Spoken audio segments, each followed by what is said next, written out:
Hello, and welcome to Deep Dive from SmartBookWorms, where we dive deep into recently released books from authors you love to read.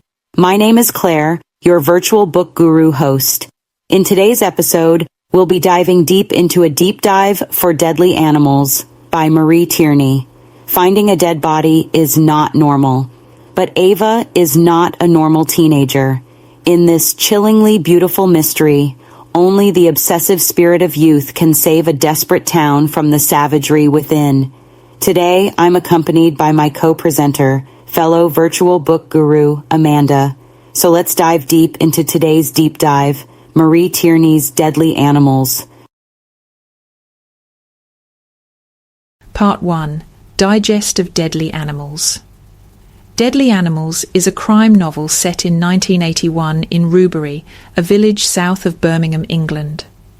The novel follows the intertwined stories of Ava Bonney, a curious and observant 13-year-old girl with a fascination for death and decomposition, and Detective Sergeant Delahaye, a seasoned police officer investigating a series of child murders. The story begins with Ava's discovery of the body of Mickey Grant, a 14-year-old boy who had been missing for 2 weeks. Ava, who has a secret body farm where she observes the decomposition of dead animals, is drawn to the scene and becomes an unofficial participant in the investigation. The narrative alternates between Ava's perspective and that of D.S. Delahaye, providing insights into both the personal and professional aspects of the investigation. Ava, living in a difficult family situation, finds solace in her macabre hobby, while Delahaye grapples with the complexities of the case and the emotional toll it takes. The discovery of a second victim, 8-year-old Bryan Shelton, heightens the tension and urgency of the investigation. The police, initially focused on adult suspects, are baffled by the brutality of the murders and the lack of clear motives. Ava, with her keen observation skills and knowledge of the local area, provides crucial information to the police, leading them to a derelict farmhouse where Mickey was likely murdered. Despite her young age and unusual interests, Ava proves to be a valuable asset to the investigation, often noticing details that the police overlook. The murders continue, and the police, desperate for answers, receive a cryptic phone call from a mysterious Miss Misty, who suggests that the killer might suffer from clinical lycanthropy, a rare mental condition in which individuals believe they are werewolves. This theory, initially met with skepticism, gradually gains traction as the investigation progresses. The novel explores the themes of childhood trauma, isolation, and the dark side of human nature. Ava, marked by her dysfunctional family life, seeks understanding and control in her morbid fascination with death, while the killer, driven by a warped sense of reality, acts out his violent fantasies. The climax of the novel takes place during a blizzard as Ava, John, Ava's friend, and Paul, an adult who is fond of Ava, confront the killer, who is revealed to be Nathaniel Marlowe, a troubled teenager with a history of animal cruelty. The confrontation is both terrifying and cathartic, as Ava and her friends face their fears and fight for their survival.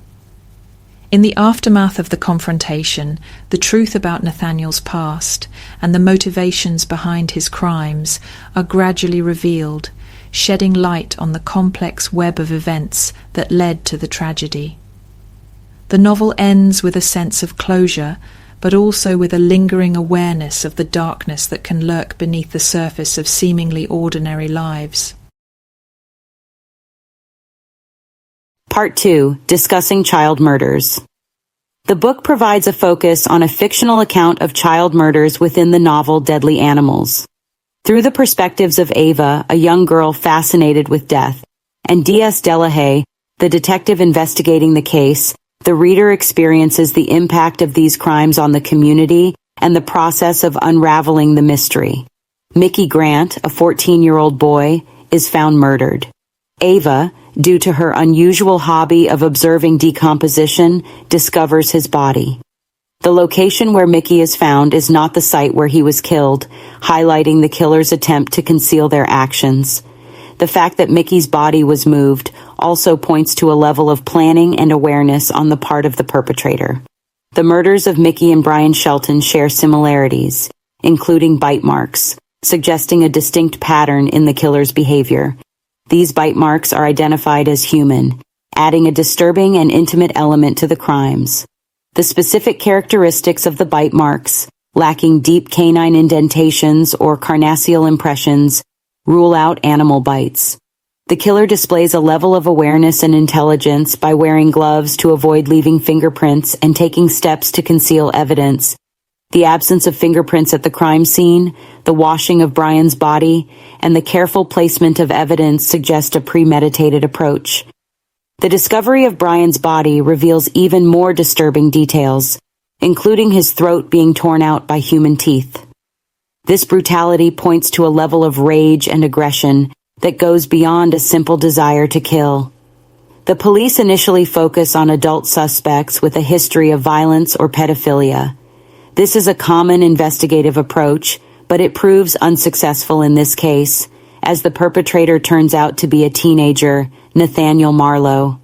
The novel explores the possibility that the killer suffers from clinical lycanthropy, a condition where individuals believe they are werewolves. While this theory initially seems far-fetched, the evidence, including the canine companions found with the victims, points to a potential connection to animalistic impulses. The killer's motive remains complex and multi-layered. The novel suggests a combination of psychological trauma stemming from childhood experiences, a fascination with death and violence, and a possible sense of gratification derived from inflicting pain. The fact that the killer is a teenager adds another layer of complexity to the case. The novel challenges the common perception of children as innocent and incapable of such violence, highlighting the reality that children can also be perpetrators of horrific crimes. The novel Deadly Animals, through its exploration of child murders, grapples with disturbing questions about human nature, the roots of violence, and the challenges of understanding and preventing such tragedies. The narrative highlights the importance of looking beyond the surface and acknowledging the potential for darkness even in unexpected places. Part 3. Discussing the wolf suit. The wolf suit is a significant motif in Deadly Animals. It represents the killer's disturbed mental state, his desire to transform into a predator, and the blurring of boundaries between human and animal. Here's a discussion of the wolf suit drawing on the provided sources. Nathaniel Marlowe, the killer, crafts a wolf suit to embody his delusion of being a werewolf. He believes the suit allows him to fully embrace his animalistic urges and commit acts of violence. The suit, made from a combination of real and fake fur, signifies his descent into madness and his detachment from reality. The construction of the wolf suit is a meticulous and disturbing process. Nathaniel uses the skins of dead dogs, likely roadkill, and employs amateur taxidermy techniques.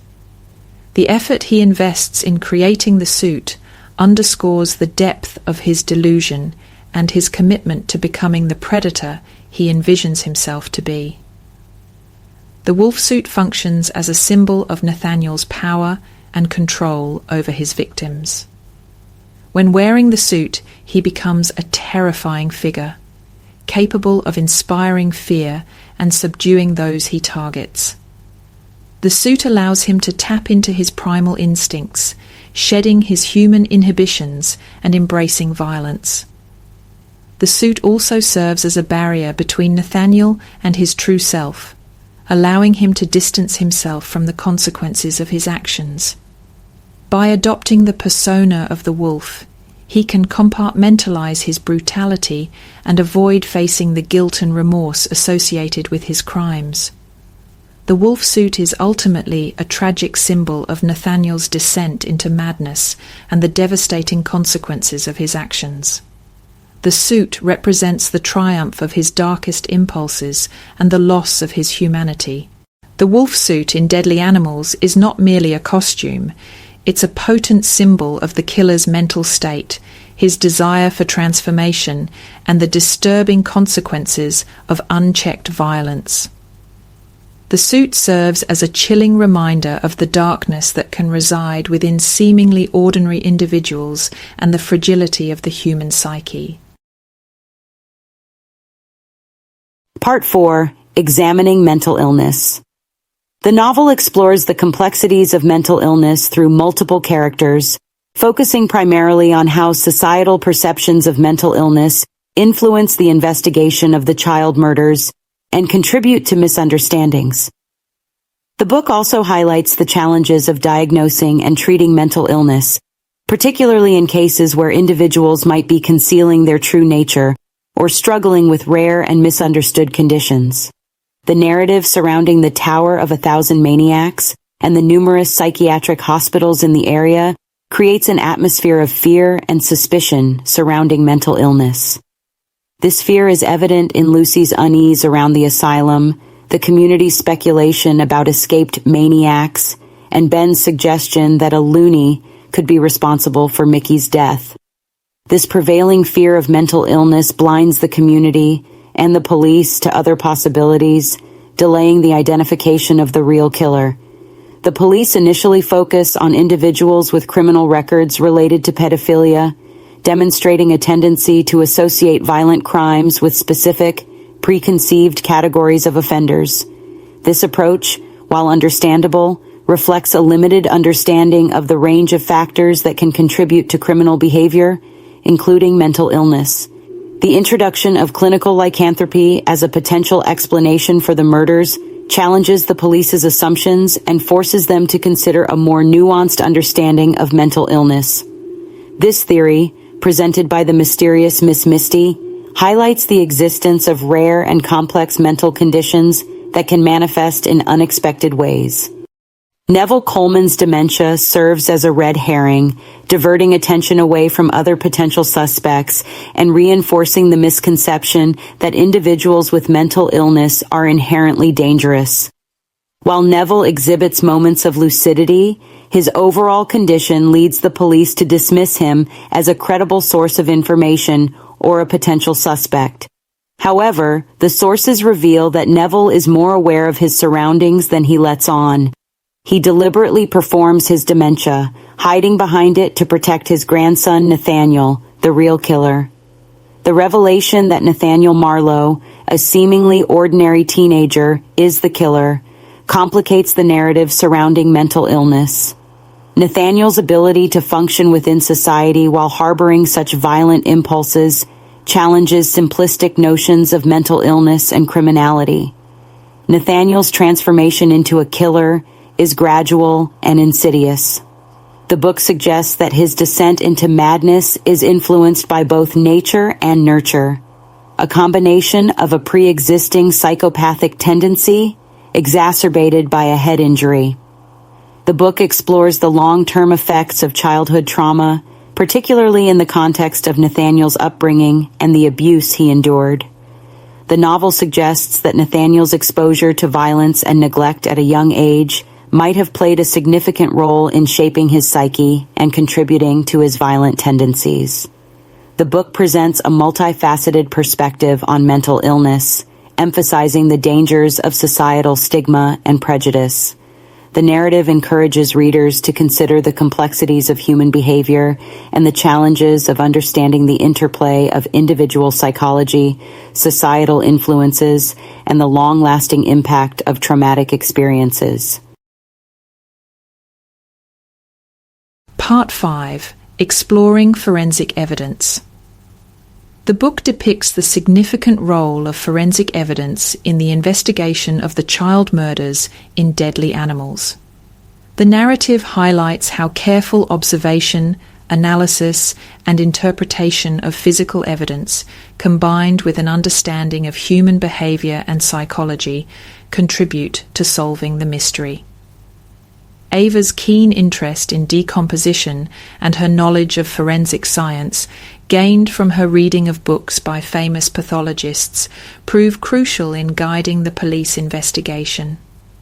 Ava's detailed observations of the state of Mickey's body, the insect activity, and the surrounding environment provide valuable clues about the time and location of death. Her knowledge of decomposition rates and the factors influencing them helps the police narrow down their search and focus on relevant leads. The presence of human bite marks on the victims' bodies becomes a recurring and crucial piece of evidence, linking the murders and providing insight into the killer's modus operandi. The distinct characteristics of the bite marks, lacking certain features typical of animal bites, lead investigators to conclude that the killer is human. The bite marks are also analysed for potential DNA evidence and dental records comparisons, although advanced decomposition hinders these efforts. The discovery of canine companions with each victim's body initially puzzles investigators, but ultimately leads to the consideration of clinical lycanthropy as a potential explanation for the killings. The presence of the dogs, including a fox, a small dog, and a stillborn puppy, suggests a ritualistic element and points to a possible connection between the killer and animalistic impulses. The analysis of trace evidence, such as fibers and soil samples, plays a critical role in connecting the murders and identifying potential locations related to the crimes. The purple fibers found under Mickey's fingernails link him to the rug in the garage den at Banlock Farm. The cement grit found under Bryan and Gary's fingernails provides clues about the killer's possible lair. The examination of the victim's clothing and belongings, such as the trainers and the jelly crocodile, provides insights into their movements before their disappearance and helps establish potential connections to the killer.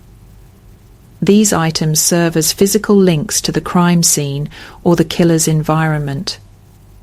The careful documentation and preservation of evidence by the forensic team, including photographs, fingerprints, and biological samples, allow for a comprehensive analysis of the crime scenes and contribute to the development of a profile of the killer. The meticulous work of Mr. Trent and his team ensures that even seemingly insignificant details are recorded and examined for their potential relevance to the case. The book demonstrates the importance of communication and collaboration between investigators, forensic experts, and witnesses in solving complex crimes. The exchange of information between D.S. Delahaye, Professor Simmons, Miss Misty, and others highlights the need for a multidisciplinary approach to understanding the evidence and piecing together the puzzle. The exploration of forensic evidence in deadly animals emphasizes its importance in criminal investigations. The narrative shows how meticulous attention to detail, scientific analysis, and collaboration between various experts can help uncover the truth, even in cases involving seemingly inexplicable acts of violence.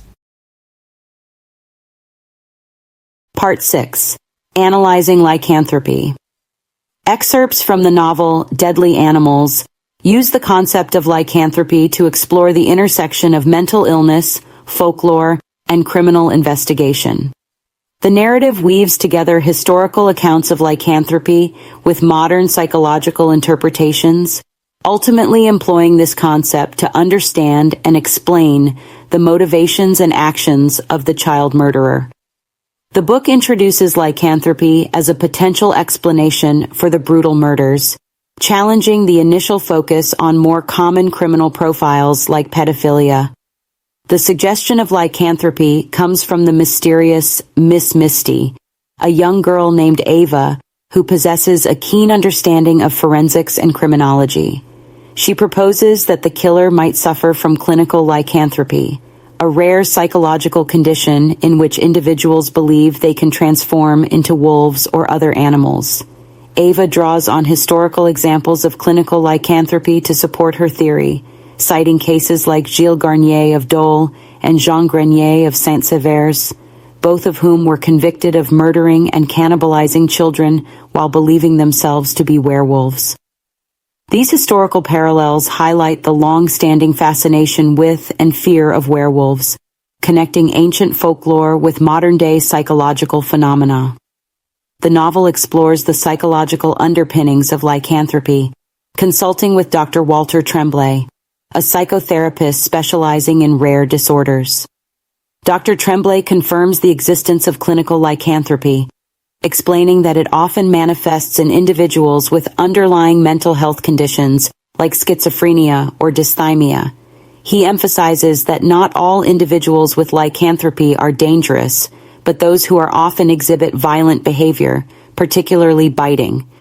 The book suggests that the killer's actions, including the ritualistic placement of canine companions with the victims' bodies, might be driven by a desire to comfort the dogs, not the children.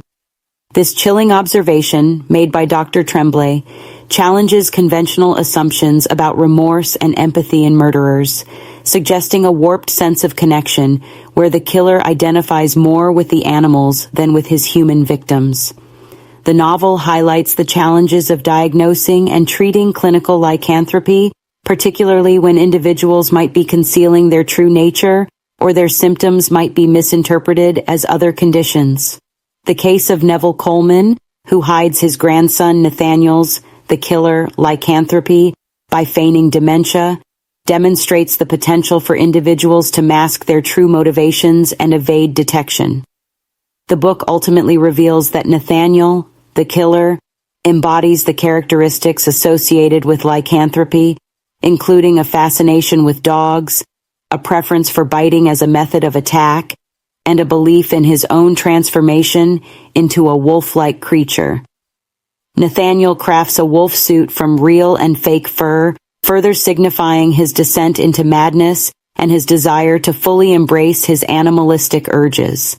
The exploration of lycanthropy in the novel adds a layer of complexity and intrigue to the murder investigation, pushing the boundaries of conventional detective work and forcing investigators to consider psychological explanations that challenge societal norms and understanding of mental illness.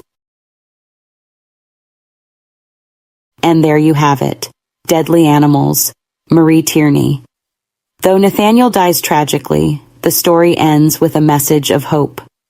Ava, despite the trauma, chooses to use her unique perspective for good, showcasing the resilience of the human spirit and the ability to find strength in the face of adversity. Have you read it? If so, drop a comment below and let us know what you thought. And if you haven't, does this one sound like a must-read for you? If you enjoyed today's deep dive, don't forget to hit the like button, subscribe for more book deep dives, and share this video with your fellow book lovers. Until next time on Deep Dive with Smart Bookworms, keep reading, keep growing, and we'll see you in the next one.